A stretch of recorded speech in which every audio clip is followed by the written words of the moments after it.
So, there's a huge problem in the US and in many other parts of the world, that is food waste. Another huge problem is that people not getting enough food or environmental problems.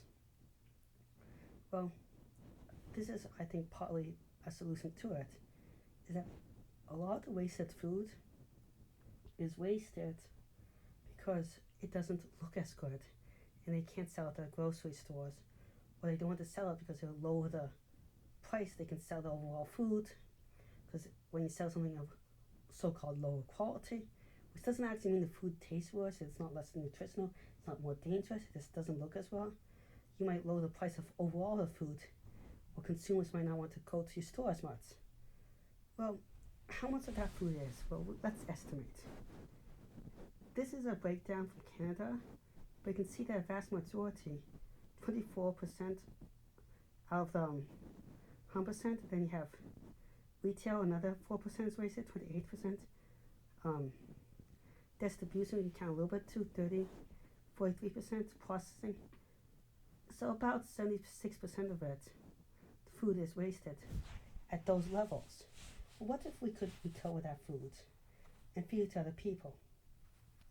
I think a simple solution would be if we sold more soups if we have a system to take these ugly vegetables and sell them soup. You can make a pepper soup out of ugly peppers. Ugly tomatoes could be used for soup more often.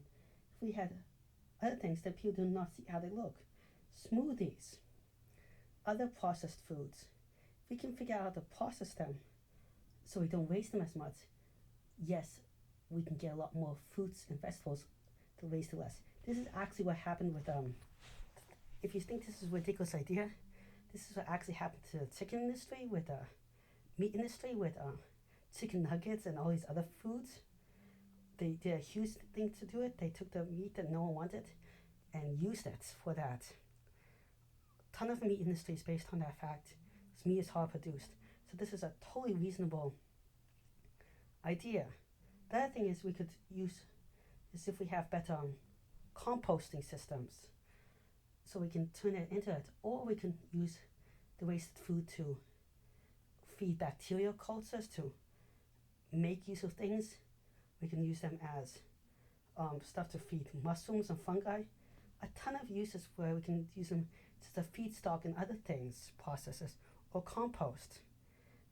The problem is, now, if you want to do your part right now, what you can do is buy stuff like there's Imperfect Foods, there's a bunch of other food places that buy food doesn't look as well.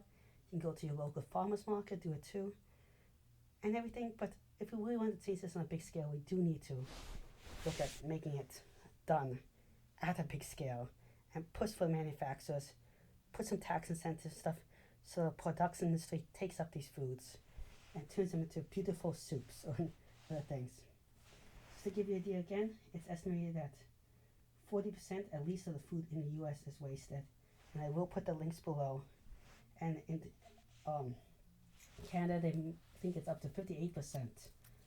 58%, even though they might be behind the US, because the way the Canada study, they looked also more at the production level than the previous audit file was way more.